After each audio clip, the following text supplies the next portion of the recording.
Hai guys, Diki di sini. Dan ini adalah sebuah kutukan yang membuat saya kehilangan 4-5 tahun terakhir belakangan ini. Kutukan itu adalah Shiny Object Syndrome, atau biasa dibilang FOMO untuk zaman sekarang ini. Jadi apa itu Shiny Object Syndrome? Intinya kita itu suka melihat sesuatu yang bersinar, sesuatu yang baru gitu. Entah itu bisnis baru, entah itu niche baru, dan sebagainya. Sebagai contoh dalam bisnis, dari pengalaman saya 4 tahun terakhir, saya coba hampir semua bisnis model yang ada. Kamu coba ketik aja cara make money online di internet, secara online gitu. Saya mungkin udah coba hampir semuanya gitu.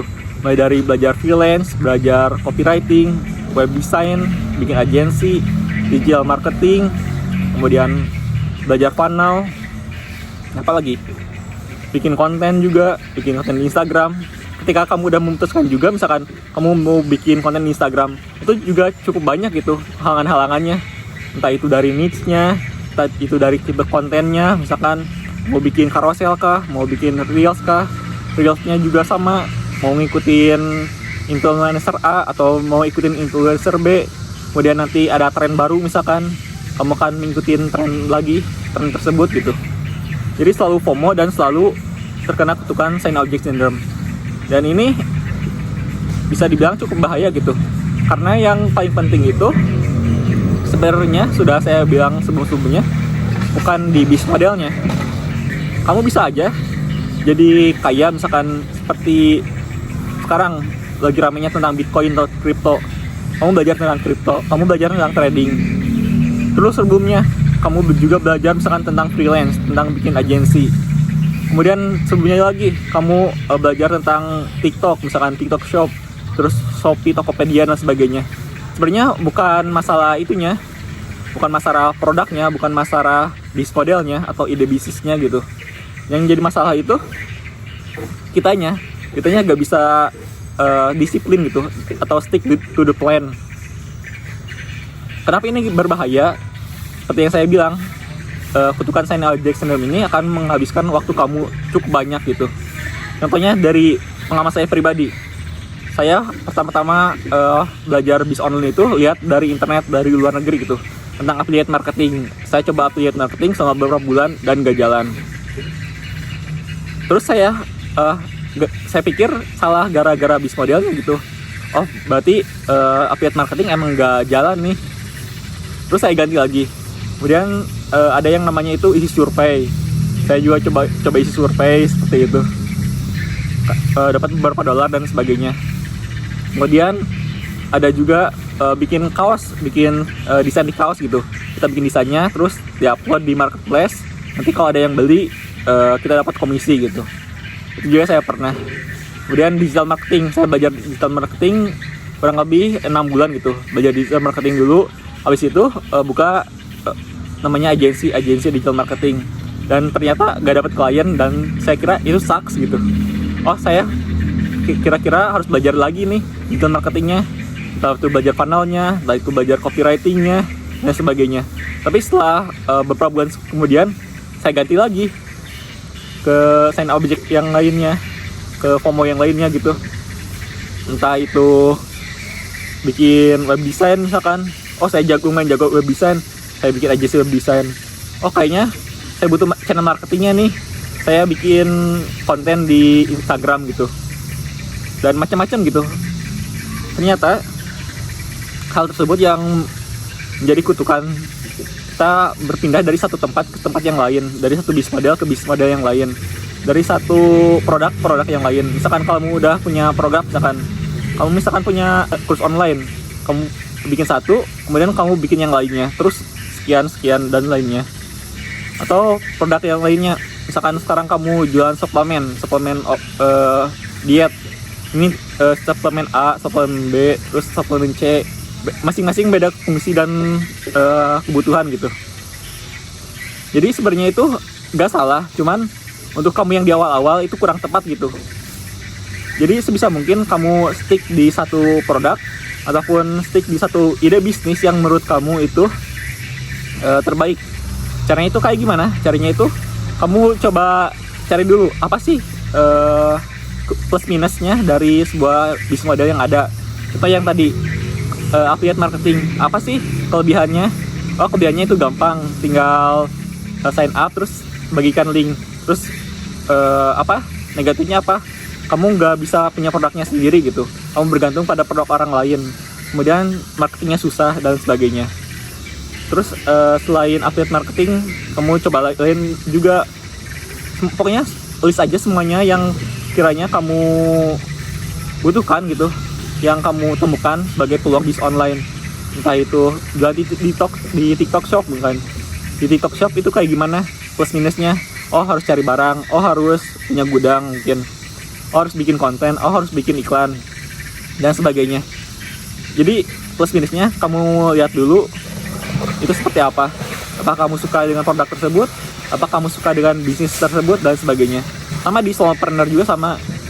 Entah itu dari niche-nya, entah itu dari mau buat konten di mana, apakah buat kontennya di YouTube atau di Instagram atau di Twitter mungkin atau X sekarang. Itu kan beda-beda. Terus niche-nya juga, niche-nya itu kan banyak.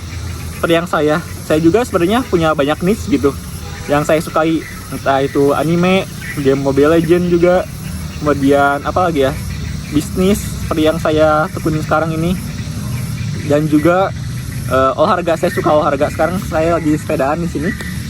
Mungkin kamu tahu kalau tempatnya di sini berarti saya lagi sepedaan gitu. Ketika kamu udah memutuskan misalkan mau buat konten di YouTube, kamu itu bingung juga gitu mau bahas kontennya tentang apa. Apakah tentang A, tentang B, tentang C. Banyak gitu kesukaan yang kamu miliki atau skill yang kamu miliki. Jadi itu termasuk ke dalam Shiny Object Syndrome. Dan ini akan berbahaya seperti yang tadi saya katakan. Ini akan mengikis waktu kamu. Misalkan saya belajar tentang, misalkan saya bikin konten tentang solopreneur ini. Kalau saya bikin konten tentang solopreneur, misalkan anggaplah 3 bulan. Oh 3 bulan nggak ada perubahan sama sekali nih. Kalau kontennya sepi, saya ganti misalkan. Oh saya ganti pakai LinkedIn misalkan contohnya. Oh di LinkedIn kontennya nggak works nih. Kayaknya memang dari solopreneurnya deh. Saya coba jangan bahas solopreneur. Saya bahas tentang hal lainnya misalkan. Cara bikin brand atau cara bikin software. Saya juga pernah sebenarnya. Object syndrome saya yang lainnya, saya coba bikin startup gitu sampai masuk ke 1000 startup digital, cuman sayangnya gak lolos gitu. Jadi kayaknya cukup banyak itu object syndrome yang saya miliki ini, dan ini mengikis waktu saya cukup lama.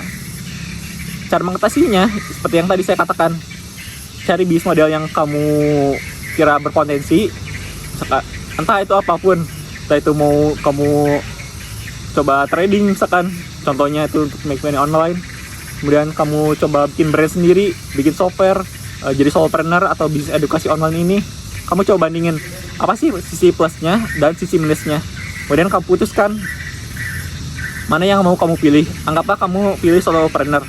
Oh ya, kalau kamu butuh bantuan tentang solopreneur bisa cek link di deskripsi ya, ada panduan gratis di sana. Baik lagi yang tadi, anggaplah kamu pilih tentang solopreneur gitu. Oh saya mau bisnis model solopreneur, saya mau bisnis edukasi online. Oke, kamu udah putuskan. Sekarang ketika kamu udah memutuskannya, yang kamu perlu lakukan adalah disiplin dan stick to the plan gitu. Ya udah, kurang lebih selama 2-3 tahun ke depan saya cuma mau bisnis ini, saya mau punya satu produk ini dan sebagainya. Entah itu produknya diimprove, misalkan kontennya diimprove, kemudian landing page-nya diimprove, produknya juga misalkan kursus online-nya kamu upgrade lagi, kemudian kamu naikin harganya dan sebagainya. Jadi yang paling penting itu di sananya jangan FOMO-an gitu. Kamu harus stick to the plan, pilih plan apapun itu. Contoh yang tadi solopreneur, dan udah kerjain aja selama 2-3 tahun ke depan. Jangan 2 bulan, 3 bulan atau 6 bulan gitu.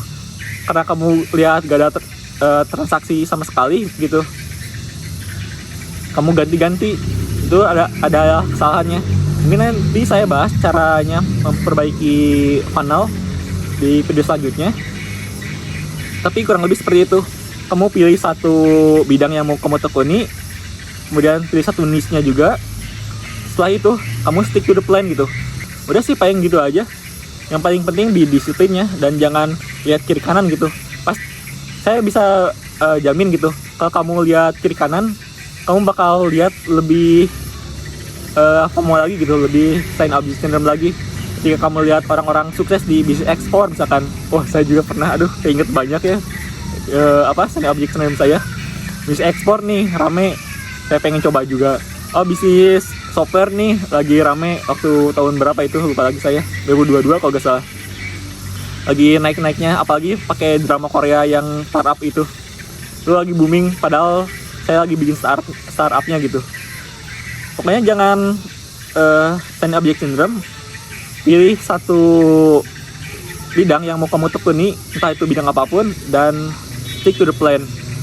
Dan saya jamin gitu, apapun yang kamu lakukan, kalau kamu stick to the plan, itu kamu bisa jadi sukses gitu.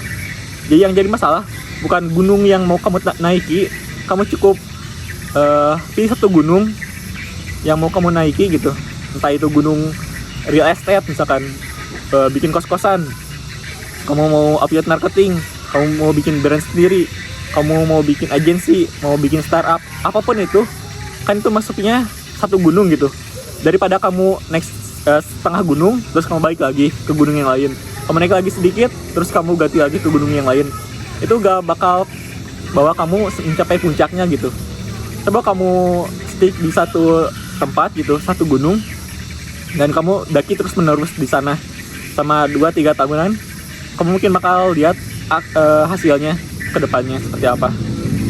Oke, mungkin cukup sekian video kali ini, mungkin cukup panjang karena ini cukup emosional bagi saya. Karena saya harap kamu bisa menghindari hal tersebut, karena hal ini menguras waktu 4-5 tahun bagi saya. Dan saya harap kamu gak melakukan kesalahan yang sama seperti saya. Oke, sampai jumpa di video selanjutnya. Bye.